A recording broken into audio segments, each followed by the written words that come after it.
Iron కడాయి seasoning ఎలా చేయాలో చూసేద్దాం.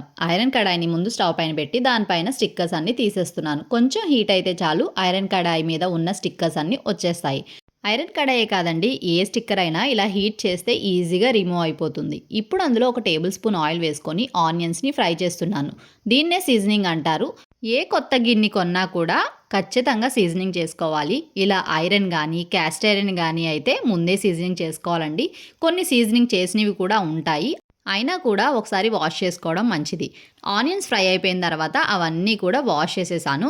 ఇప్పుడు ఒకసారి విమ్ లిక్విడ్తో మళ్ళీ శుభ్రం చేసుకుంటున్నాను. ఇలా వాష్ చేసిన తర్వాత ఇంకొకసారి ఆయిల్ వేసుకొని ఒకసారి క్లాత్తో తుడిచేసుకోవాలి. క్లాత్తో క్లీన్ చేసినప్పుడు ఏ డస్ట్ లేకపోతే ప్రాపర్ సీజనింగ్ చేసినట్టు అర్థము.